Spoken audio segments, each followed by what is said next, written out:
I'm Riley Mitchell, 28, combat medic with the U.S. Army. When I got the call about the White House ceremony, my hands trembled. For years, my family had dismissed my military career as worthless. They laughed at my uniform, ignored my medals, and called me the family disappointment. Little did they know about the classified mission that changed everything.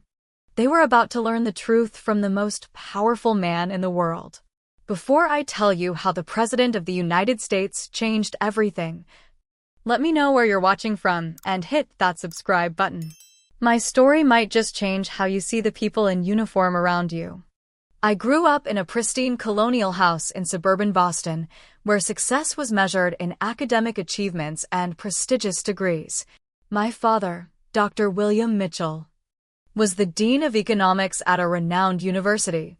My mother, Dr. Margaret Mitchell, made her name as a research scientist specializing in biochemistry. My older brother, Ethan, followed their footsteps perfectly, graduating top of his class before joining a blue-chip law firm. The Mitchell family had a reputation to uphold, and everyone played their part.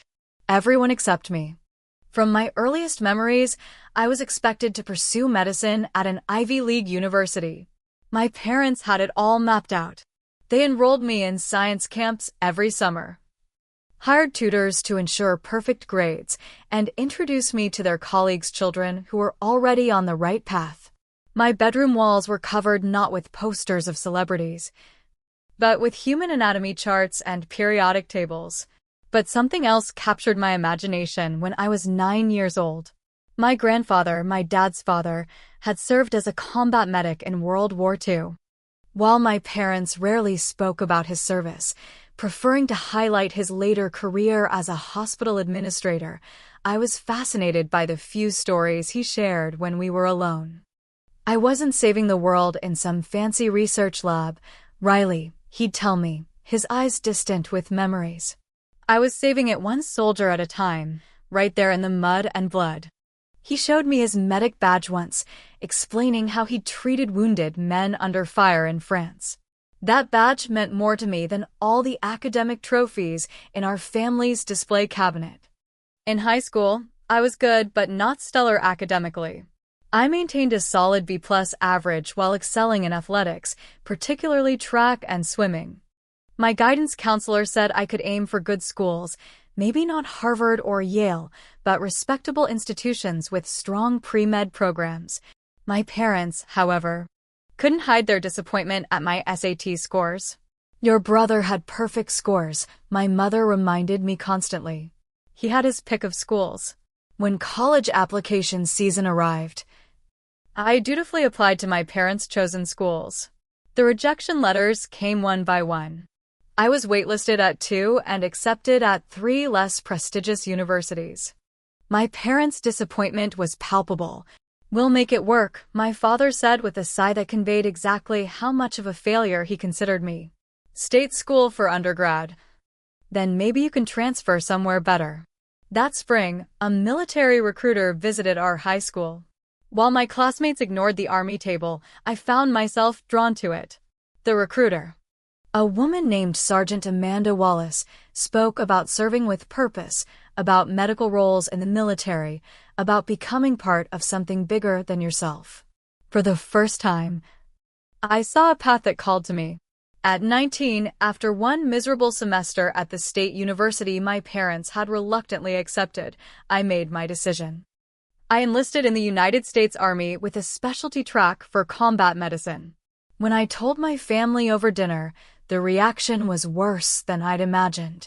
"The military?" My father nearly choked on his wine. "The military is for people who can't make it elsewhere." "Is that what you think of yourself, Riley?" My mother covered her face with her hands. "Where did we go wrong with you? We gave you every opportunity." But it was my brother Ethan's response that cut deepest. He laughed. Actually laughed. "Playing soldier, Riley? Really? You know they'll just stick you in some office filing papers, right? This isn't some movie where you'll be saving lives on the battlefield." "I'm going to be a combat medic," I said firmly, though my voice shook. "Like Grandpa." Your grandfather became something respectable after the war, my father countered. He didn't waste his potential. That night, I sat on my childhood bed, looking at the acceptance letter from the university and my enlistment papers. By morning, my decision was firm. 2 weeks later, I was on a bus to basic training. My parents' disapproval and my brother's mockery following me like shadows. Basic training tested me in ways I'd never imagined. The physical demands were intense, but the mental challenges were even greater. For the first time in my life, I wasn't being measured against my brilliant family, but against my own potential. Drill sergeants didn't care about my SAT scores or my family's academic pedigree. They cared about my determination, my teamwork, my ability to perform under pressure. And I thrived. I finished near the top of my basic training class and moved on to advanced individual training for combat medicine. There, I found my calling. The instructors noticed my focus and dedication. One told me, "Mitchell, you've got the hands and the head for this work. More importantly, you've got the heart." When I came home for my first Christmas in uniform, I thought things might be different. I'd graduated with honors from my training programs. I had ribbons on my chest and pride in my posture. But nothing had changed. "When will you be done playing dress-up?" my mother asked as I helped her prepare dinner. "The uniform looks cute," my brother said with a smirk, "but let's be honest. You're probably just handing out aspirin at some clinic." They asked no questions about my training, showed no interest in what I'd learned or accomplished. My father changed the subject every time I mentioned the Army. By the time I returned to base, I understood that my family would never see value in the path I'd chosen. I would have to find that validation elsewhere. My training as a combat medic was intense and all-consuming. We learned to start IVs while wearing chemical protective gear, to apply tourniquets in the dark, to assess patients while under simulated gunfire. The instructors pushed us beyond what we thought were our limits, then pushed us further. In combat, you don't get second chances, they reminded us daily.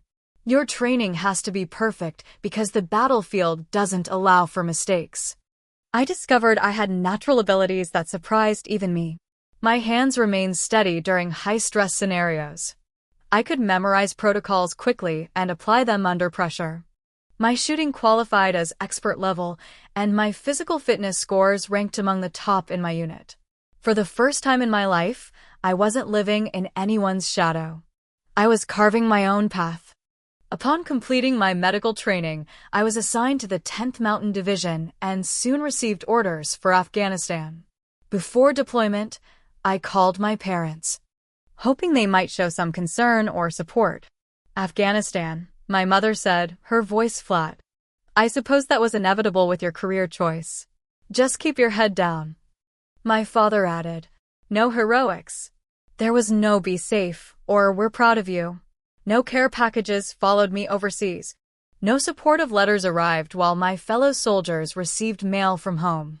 But in Afghanistan, I found a different kind of family. My squad became the support system I'd never had. We shared our fears during long nights on guard duty, celebrated birthdays with makeshift cakes from MRE ingredients, and protected each other during missions outside the wire.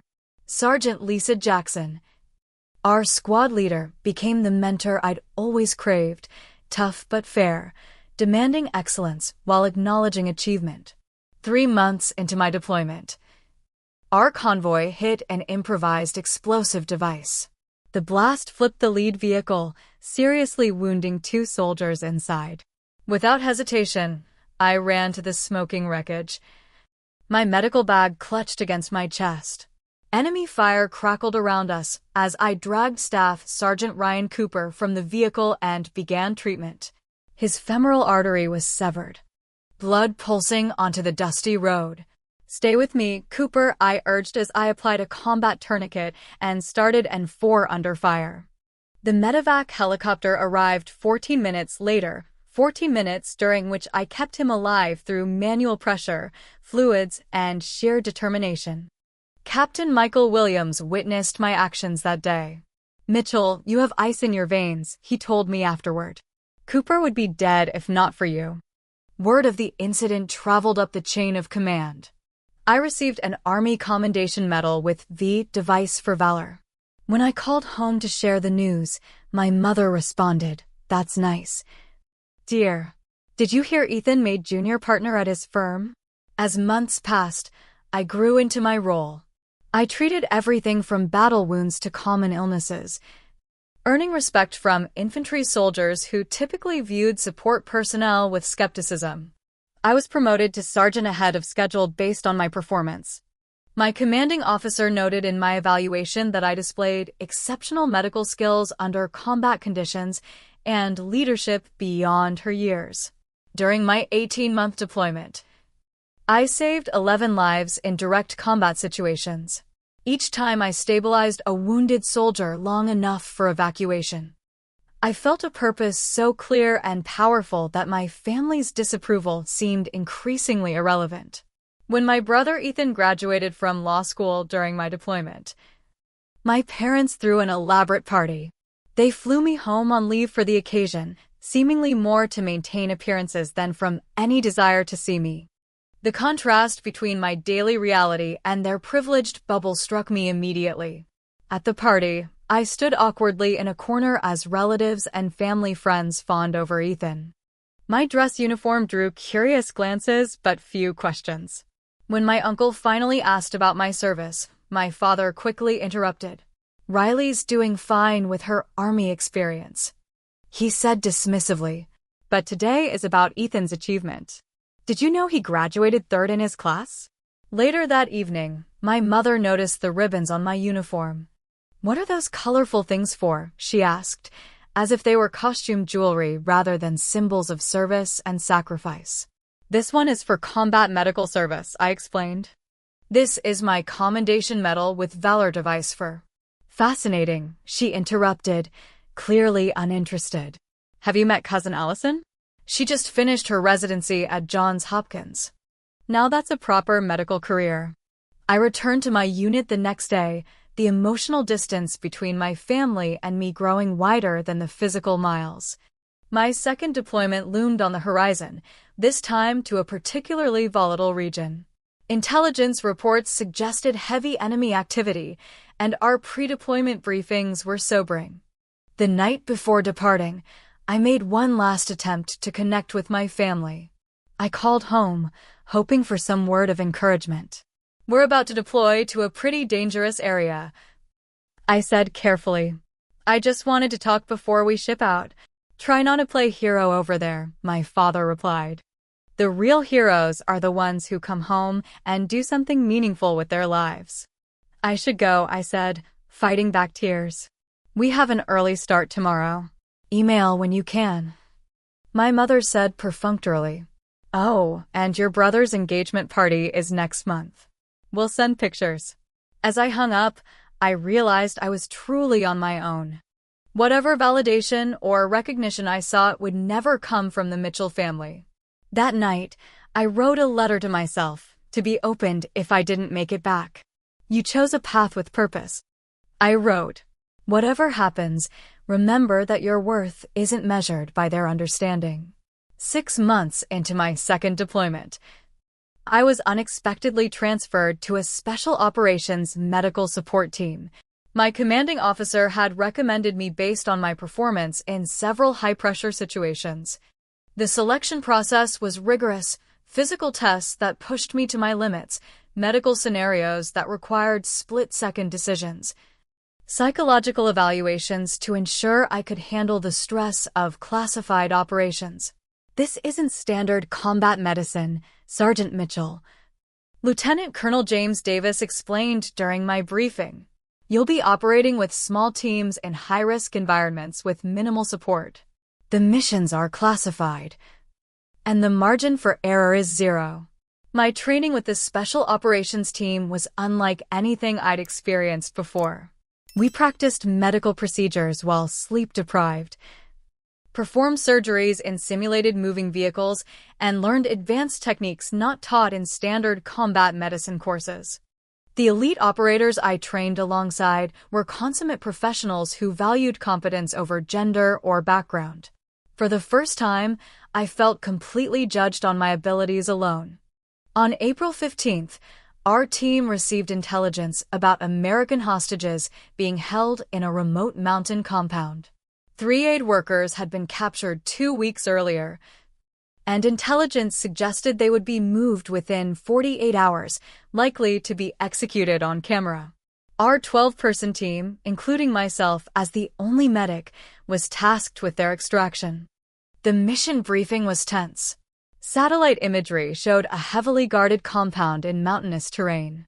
The plan called for a night insertion by helicopter, a precision raid on the compound, and immediate extraction with the hostages. As the team medic, I would remain with the helicopter until the assault team secured the hostages, then move in to provide immediate care if needed. These hostages have likely been mistreated, I told the team during our medical briefing. Expect dehydration, malnutrition, possibly torture injuries. Our priority is stabilization for transport. We launched just after midnight, 2 Black Hawk helicopters cutting through the moonless night. The team was silent, each person mentally preparing for what lay ahead. I checked my medical bags one final time, ensuring every piece of equipment was accessible by touch alone. Captain Aaron Davis, our team leader, caught my eye and nodded. No words were necessary. 20 minutes from the target, disaster struck. Warning systems blared as the lead helicopter took ground fire. The pilot, Major Samantha Reynolds, fought to maintain control as hydraulic systems failed. I braced as the helicopter spiraled downward, making a hard emergency landing in a narrow valley 3 miles from our objective. The impact threw me against the cabin wall, dazing me momentarily. When my vision cleared, I saw smoke filling the cabin and heard the groans of injured personnel. Training took over. I moved to the cockpit where Major Reynolds was slumped over the controls, blood streaming from a head wound. The co-pilot, Lieutenant James Wilson, had a compound fracture of his left arm. "We need to move," Captain Davis shouted over the noise of the second helicopter circling protectively overhead. "Hostiles are converging on our position." I stabilized Major Reynolds' neck while we extracted her from the cockpit, applied a pressure dressing to her head wound, and administered pain medication. For Lieutenant Wilson, I quickly splinted his arm and gave him injectable morphine.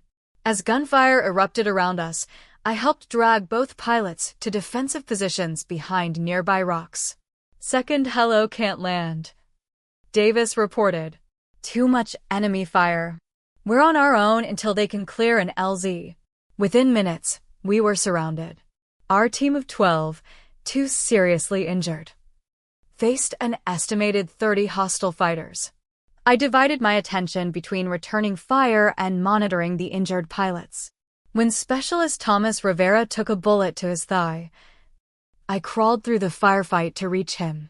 "Pressure here," I instructed, guiding his hands to the wound while I prepared a tourniquet. Enemy rounds kicked up dirt inches from us as I worked. For 4 hours, we held our position, ammunition running dangerously low. I moved between the wounded, changing dressings, administering fluids, and maintaining airways. When Master Sergeant Derek Phillips was hit in the chest, the bullet narrowly missing his heart, I performed an emergency needle decompression for his collapsed lung using a penlight clenched between my teeth to see. "Mitchell," Captain Davis called out. "We need coordinates for an airstrike. You're the only one with a line of sight to the enemy's main position." I crawled to the edge of our defensive perimeter, exposing myself to enemy fire to get the necessary visual. A bullet grazed my helmet as I called in precise coordinates over the radio. Minutes later, the thunder of fighter jets preceded an explosion that silenced half the enemy positions. As night gave way to dawn, our situation deteriorated further.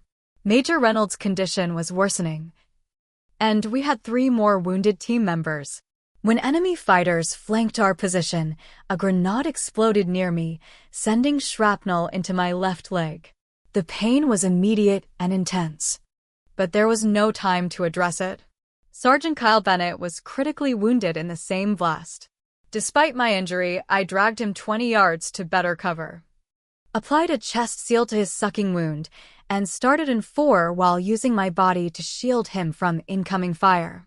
"Stay with me, Bennett," I urged, watching his oxygen saturation drop on my portable monitor. "Your kids need you to fight."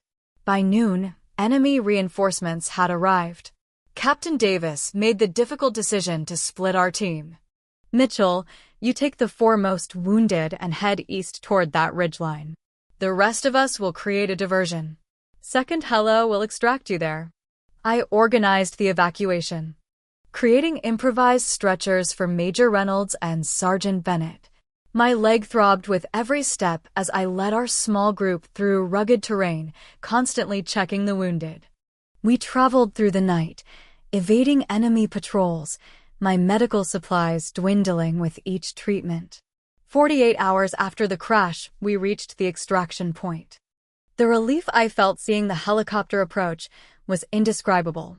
As we lifted off, I finally allowed myself to examine my own wound. The shrapnel had torn through muscle, but missed major blood vessels, painful but not life-threatening. Back at base, I learned the remainder of our team had been extracted hours after us. The mission had been aborted, the hostages still in enemy hands. What I didn't know then was that the intelligence we gathered during those harrowing hours, specifically information I'd radioed about enemy positions and numbers, would prove crucial in a subsequent rescue operation that freed not only our original targets, but 24 additional hostages. Due to the classified nature of the operation, my actions received no public recognition. My injury earned me a Purple Heart, and a commendation was placed in my file. But the full story remained known only to those with appropriate clearance. When I called home from the hospital, my family seemed more inconvenienced than concerned by news of my injury. "So will this affect your contract with the Army?" my father asked. "Perhaps it's a sign you should consider a different direction." "It's just a leg wound," I replied, too tired to feel the hurt anymore. "I'll be back with my unit in a few weeks." The physical wound healed, leaving a jagged scar down my left thigh. The emotional scars, the nightmares, the hypervigilance, the guilt over Sergeant Bennett who didn't survive despite my efforts, were slower to fade. Yet through it all, I knew with absolute certainty that I had found my purpose. In those desperate hours, I had saved 15 lives through direct medical intervention. What I couldn't know was how many more would be saved because of what we'd accomplished. After 3 months of physical rehabilitation for my leg injury, I was granted 30 days of medical leave. The doctors had done their part, repairing the muscle damage and ensuring I regained full mobility. What they couldn't repair were the invisible wounds, the way I startled at sudden noises, the nightmares that left me gasping for breath, the moments when my mind transported me back to that valley of death. The mission remained classified. I could tell no one about those 48 hours, not even the therapist who tried to help me process the trauma. "I can't discuss the details," I repeated in session after session. "I just need to learn to live with what happened." I approached my family visit with a mixture of hope and dread. Despite everything, some childish part of me still craved their understanding, their recognition that my path had value. I'd received a Purple Heart and a confidential letter of commendation from a general. Maybe, just maybe, they would finally see me. My parents' house looked exactly the same, pristine lawn, gleaming windows, achievement awards prominently displayed in the living room. My brother Ethan was visiting with his new fiancée, Charlotte, a tax attorney he'd met at his firm.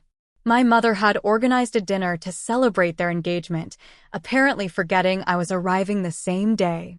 "Oh, Riley," she said when I appeared at the door, my uniform pressed perfectly, my Purple Heart prominent among my ribbons. "We weren't expecting you until tomorrow. We're having a little celebration for Ethan and Charlotte. You told me to come today," I reminded her, already feeling like an intruder. "But it's fine. I'm happy to meet Charlotte." The dinner was excruciating. My parents and brother dominated the conversation with stories about Ethan's successes, the prestigious cases he was handling, and their elaborate wedding plans. Charlotte occasionally tried to include me, asking polite questions about my service, but my father intercepted each attempt. "Riley's just doing a stint in the military," he explained dismissively. "Nothing as interesting as your corporate law work."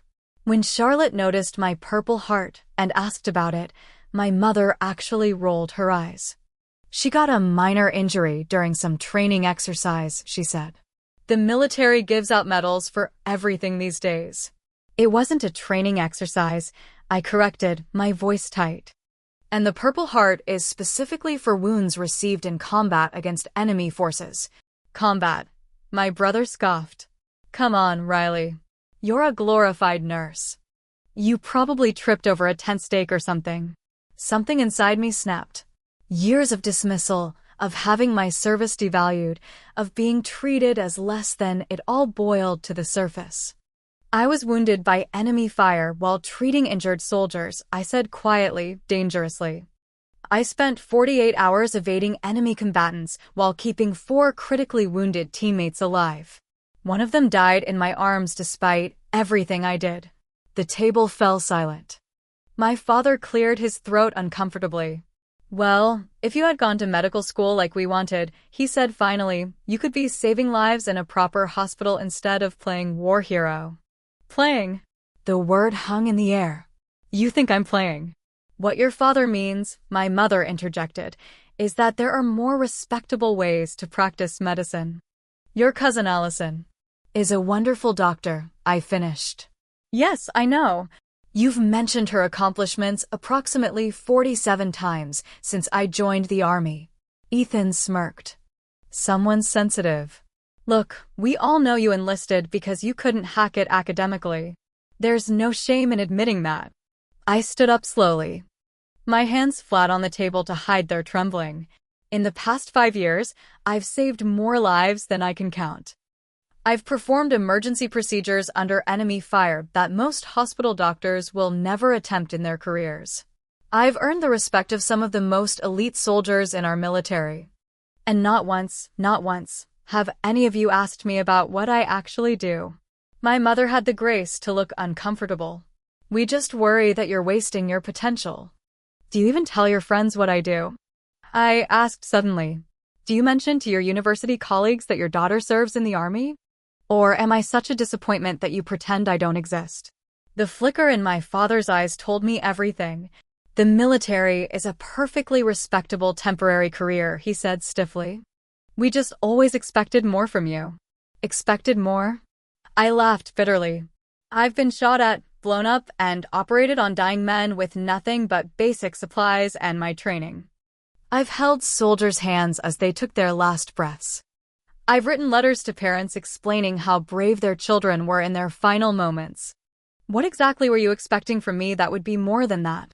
"A real career," my father snapped. "A respectable position in society. Not playing soldier in the desert. You've always been the family disappointment, Riley. The military was just your way of running from that fact." The words hit like physical blows. Family disappointment. Even though I'd heard the sentiment before, having it stated so explicitly tore something open inside me. I walked out without another word, ignoring my mother's half-hearted call to come back. In my rental car, parked in their perfect driveway beside their luxury vehicles, I finally allowed myself to break down. The tears came in racking sobs that shook my entire body. All the stress, trauma, and rejection poured out at once. My phone rang, not my family, but Staff Sergeant Monica Torres, my closest friend from my unit. "Hey, Mitchell, just checking in on your leave. How's the leg? How's the family reunion going?" I couldn't speak, could only manage choked sobs. "I'm on my way," she said immediately. "Text me the address." Don't move. 2 hours later, Torres arrived at the hotel where I'd checked in after fleeing my parents' house. She sat with me through the night as I finally talked about everything, the mission, the losses, the family who could never understand. Your worth isn't determined by people who don't understand what you do, she told me fiercely. It's determined by the lives you've saved, the soldiers who trust you with their lives, the missions you've made possible. When my leave ended, I returned to base with a request for reassignment. I needed distance, not just from the trauma of that mission, but from the deeper wound of family rejection. As I boarded the plane back to base, I felt lower than I had even in those desperate hours behind enemy lines. At least then, I had known my purpose. My reassignment came through quicker than expected. Walter Reed National Military Medical Center needed experienced combat medics to support their Wounded Warrior program. The position would allow me to use my field experience to help injured soldiers through their recovery process. It also meant I would be stationed within driving distance of Washington, D.C. Far enough from Boston to avoid casual family visits, but close enough if a real emergency arose. At Walter Reed, I found renewed purpose. The wounded warriors I worked with understood what I'd been through in ways my family never could. Many had served in similar operations, faced similar dangers. We spoke the same language, recognized the same nightmares. Captain James Rodriguez, who had lost both legs to an IED, became one of my regular patients. During his physical therapy sessions, we developed a rapport built on mutual respect. "You have a gift, Sergeant Mitchell," he told me one day after a particularly difficult session. "You understand both the physical and psychological aspects of combat injury. That's rare." I threw myself into my work, developing new protocols for pain management during physical therapy and creating support groups for soldiers dealing with combat trauma. My commanding officer, Colonel Patricia Wright, took notice. "Your innovations are making a difference," she told me during my performance review. "The recovery rates for patients in your program are 15% higher than standard protocols." Meanwhile, unknown to me, my former teammates from the Special Operations Unit had been sharing stories of my actions during our ill-fated mission. Captain Davis, now promoted to Major, had submitted a detailed account of my performance during those 48 hours to higher command. The intelligence gathered during our operation had indeed led to the successful rescue of the original hostages plus additional captives, and disrupted a terrorist network planning attacks on American soil.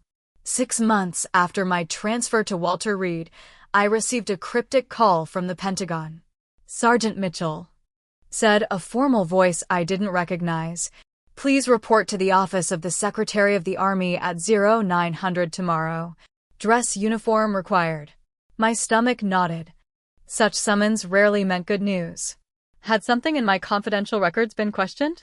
Was there an investigation into the failed mission? I spent a sleepless night reviewing every decision I'd made during those critical hours. When I arrived at the Pentagon, I was ushered into a private office where a brigadier general waited alongside a civilian in a dark suit. "Sergeant Mitchell," the general began, "I'm General Robert Harris. This is Mr.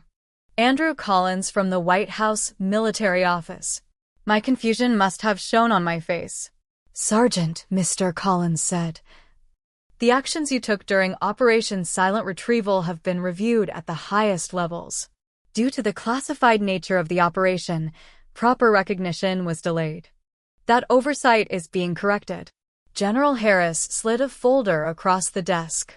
"You are being awarded the Distinguished Service Cross for extraordinary heroism in connection with military operations against an armed hostile force.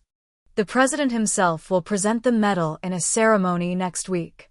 I stared at the document, unable to process what I was hearing. The Distinguished Service Cross was the second highest military decoration that could be awarded to a member of the Army, superseded only by the Medal of Honor. There must be some mistake, I managed. "I was just doing my job." "No mistake, Sergeant," General Harris said firmly. "The intelligence you provided while wounded and under fire led directly to the rescue of 27 hostages and the prevention of 3 planned terrorist attacks on U.S. soil. 15 lives were saved by your direct medical intervention during the operation. Your actions exemplify the highest traditions of military service. Mr. Collins explained that certain details of the operation had been declassified specifically for the ceremony. The president feels strongly that your heroism should be publicly recognized, he said. As I left the Pentagon, still in shock, I faced a decision. Should I invite my family to the ceremony? Despite everything, some part of me still hoped for their approval, their understanding. After hours of internal debate, I sent a simple text message to my parents. I'm receiving a Distinguished Service Cross from the President at the White House next Thursday at 2 p.m. You're welcome to attend if you'd like. My mother's response came hours later. We'll check our schedules. Your father has a faculty meeting that might conflict. I laughed bitterly at the response. A faculty meeting might conflict with their daughter receiving one of the nation's highest military honors from the President of the United States. Eventually, they confirmed they would attend, along with my brother, their tone suggesting they were doing me a favor. The day of the ceremony arrived with perfect spring weather in Washington. The White House East Room had been prepared with rows of chairs for the invited guests and a small stage area where the president would present the medals. 3 other service members were being honored alongside me. I arrived early, my dress uniform immaculate, ribbons and badges perfectly placed. As I waited in an antechamber, I saw my family enter the main room through a side door. They looked uncomfortable and out of place despite their expensive clothes. They took seats near the back, my father checking his watch repeatedly. The ceremony began with military precision. Each recipient's story was told in turn. Our actions described in formal military language that somehow failed to capture the chaos, fear, and desperation of those moments. When my turn came, I stood at attention as the military aide read the citation. Sergeant Riley Mitchell distinguished herself by exceptionally valorous conduct in the face of the enemy while serving as a combat medic with Special Operations Task Force Dagger. When her helicopter was shot down in hostile territory, Sergeant Mitchell, despite being wounded by shrapnel, provided life-saving care to multiple casualties while under direct enemy fire. As the citation continued, I saw my family's expressions change from polite attention to shock. They had never heard these details, had never known what I had actually experienced. Sergeant Mitchell's actions directly saved the lives of 15 U.S. service members. Additionally, intelligence she provided while under fire was instrumental in a subsequent operation that rescued 27 hostages and prevented planned terrorist attacks on U.S. soil. The president stood then, a rare departure from protocol. He looked directly at me as he spoke. The citation doesn't tell the whole story, he said. Sergeant Mitchell didn't save just her team. She made possible the rescue of innocent civilians being held for execution. She helped prevent attacks that would have taken American lives on our own soil. Today, we recognize her extraordinary courage under the most extreme circumstances. He offered me a formal salute before placing the medal around my neck. Sergeant Riley Mitchell, he said, his voice carrying through the silent room. You saved more American lives than anyone will ever fully know. The weight of the medal against my chest felt surreal. The president shook my hand firmly, then leaned closer to speak privately. My brother was one of those hostages, he said quietly. Our family owes you a debt we can never repay. I blinked back tears as I returned to my position. The room erupted in applause. Everyone standing except my stunned family, who seemed frozen in their seats. The formal ceremony transitioned to a reception in an adjacent room.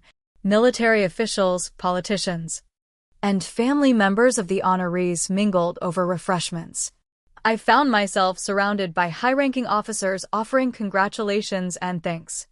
Your actions exemplify the best of our medical corps, said the Surgeon General of the Army, shaking my hand firmly.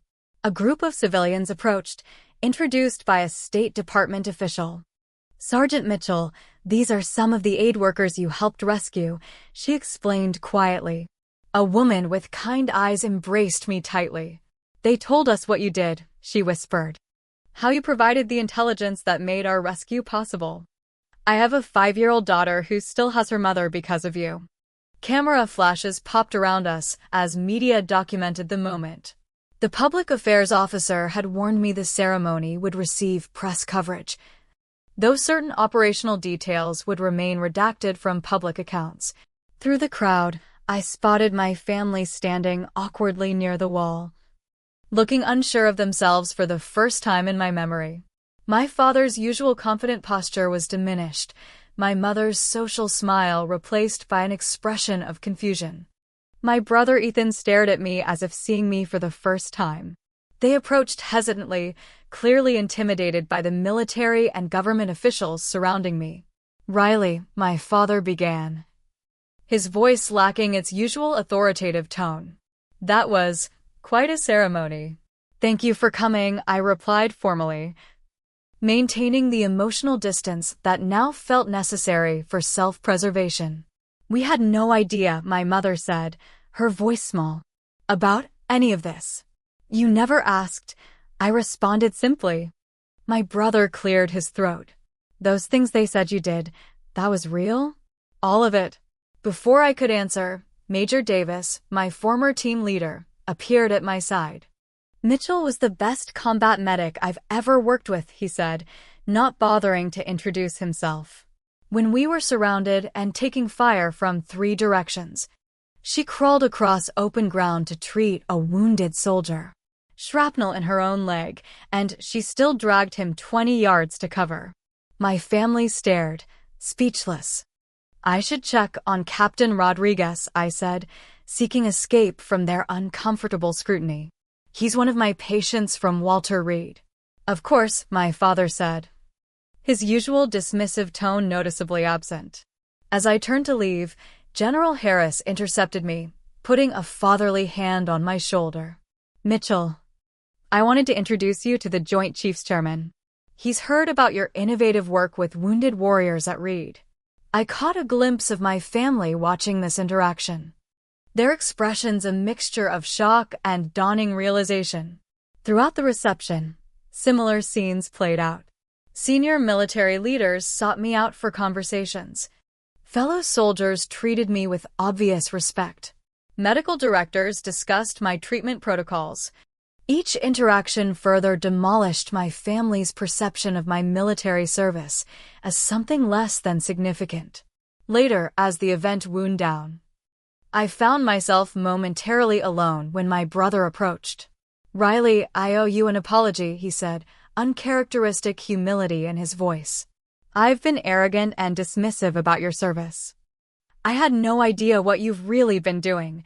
"No, you didn't," I agreed, not making it easier for him. "You never bothered to find out." He nodded, accepting the rebuke. "Can we start over? I'd like to actually know my sister." Before I could respond, my mother joined us, tears in her eyes. "When they described what happened to your helicopter, how you were wounded but still saved those men, I couldn't breathe thinking about how close we came to losing you. I tried to tell you about being wounded," I reminded her gently. "You said I probably tripped over a tent stake." She flinched at the reminder. "We've been terrible, haven't we?" My father approached last, his expression more serious than I'd ever seen it. "I saw how those generals spoke to you," he said quietly, the respect in their eyes.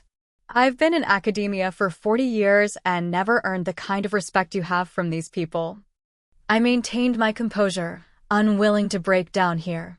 "I should join the other recipients for the official photographs," I said, neither accepting nor rejecting their overtures. As I walked away, Staff Sergeant Torres fell into step beside me. "Your family looks shell-shocked," she observed. "They're seeing me for the first time," I replied. "Want to ditch this place after the photos? The team is gathering at O'Malley's to celebrate properly." I smiled, genuinely this time. "My real family?" "Absolutely." As we posed for photographs, the president spoke privately to each recipient.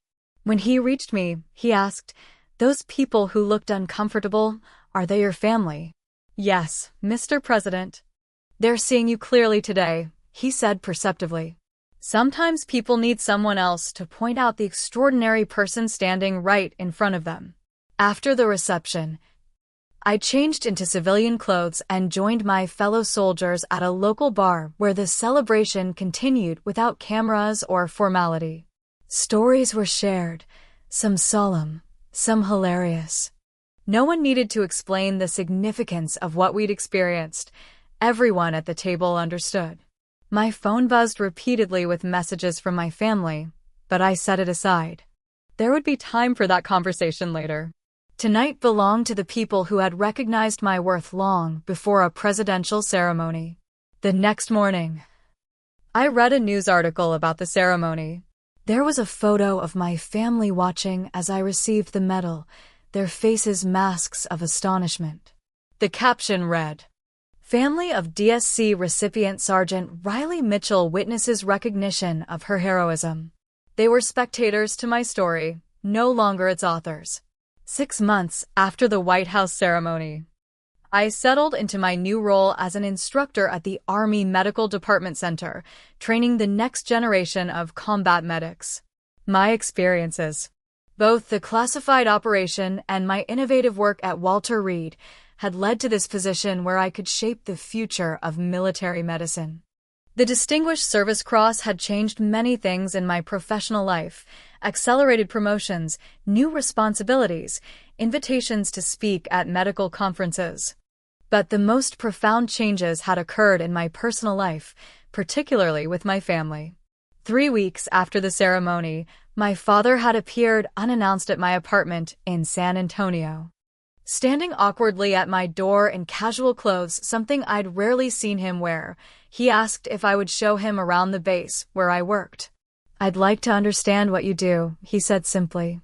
"If you're willing to show me." That day marked the beginning of a slow, often uncomfortable rebuilding. My father, the prestigious academic, asked questions and actually listened to the answers. He watched with genuine interest as I demonstrated emergency medical techniques to a class of trainees.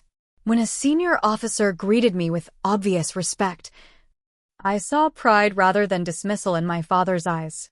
"I've been arrogant," he admitted over dinner that evening. "I measured success by such narrow standards that I couldn't see the value in what you've accomplished." My mother made her own attempts at reconciliation, with awkward phone calls that gradually became more natural. She sent care packages to my new address, something she'd never done during my deployments. Inside one box, I found my grandfather's military photo and medals, items I'd never seen displayed in their home. "Your grandfather would have been so proud," her note read.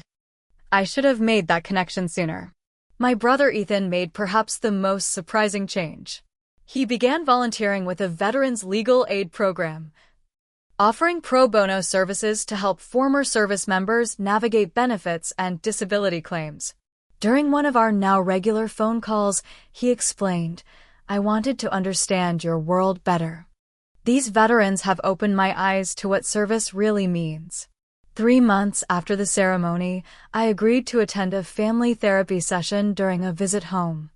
In that sterile office with a compassionate but firm therapist, my parents finally articulated what had driven their dismissal of my military service.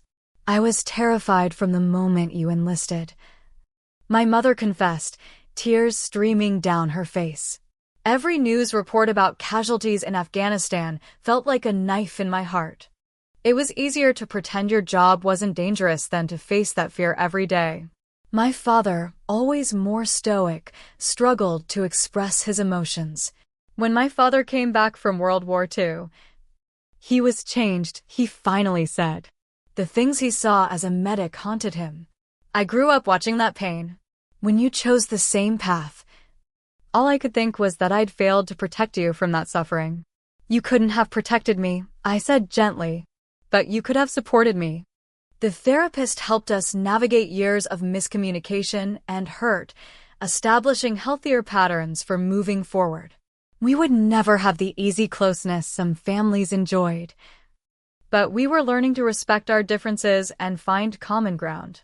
During a Thanksgiving visit home, My first holiday there in years, I discovered something that shifted my understanding of my father. While helping him search for a book in his study, I found a worn magazine in his desk drawer.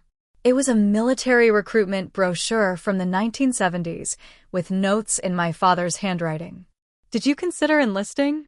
I asked, showing him the brochure. His expression softened with memory. I was all set to join the medical corps after college. Had my physical, signed the paperwork. What happened? My father, your grandfather, talked me out of it.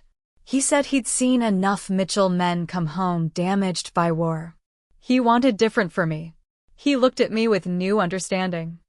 "I think I was hard on you partly because you had the courage to follow a path I abandoned." That Thanksgiving dinner was different from any other in my memory. My family had invited both my military friends and their academic colleagues. The table represented two worlds that had once seemed incompatible to me. My mother had displayed my medals in the living room, alongside Ethan's law degree and my father's academic awards. When a family friend asked about the Distinguished Service Cross, it was my father who explained its significance with unmistakable pride. "Only 16 have been awarded during the global war on terror," he said.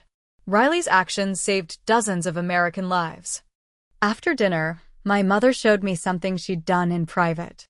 She had created a shadow box containing the news articles about the ceremony, photographs of me in uniform, and a map marking the locations of my deployments. "I should have celebrated your service all along," she said quietly. "I'm trying to make up for lost time." These gestures of recognition felt validating, but I had come to understand something more profound during our months of reconciliation. My worth had never actually depended on their validation. The president's words hadn't made me valuable, they had merely illuminated the value that was already there. One evening at the training center, a young recruit approached me after class. "Sergeant Mitchell, I joined because of the news stories about you," she said earnestly. "I wanted to make that kind of difference." "The medals don't make the medic," I told her. "It's the willingness to run toward the wounded when everyone else is running away. It's doing your job even when no one is watching or understanding its importance." Looking at her determined face, I saw something of myself from years earlier, seeking purpose, wanting to make a difference. The difference was that she had begun her journey with public recognition I had craved for years. Would that recognition have changed anything fundamental about my service or my character? "Find your purpose," I continued. "The recognition may come or it may not, but the lives you save and the difference you make, that's what matters. That's what you'll carry with you." As I spoke those words, I realized I was finally free from needing my family's approval. The president's words had changed how my family saw me, but the truth was, I'd already saved myself long before he said I saved others. Today, my family relationships continue to heal, boundaries firmly in place, but with genuine effort on all sides. My father recently attended a military medicine conference where I presented, sitting in the front row and asking thoughtful questions. My mother calls regularly, listening more than talking. My brother and I have discovered common ground in our different types of service. What about you? Have you ever had your worth questioned by those who should have valued you most? Have you found validation from unexpected sources that changed how others saw you? I'd love to hear your stories in the comments below. And if this journey resonated with you, please hit that subscribe button and share this video with someone who might need to hear that their worth isn't determined by others' recognition. Thank you for listening to my story. And remember, sometimes the people who understand your value least are those who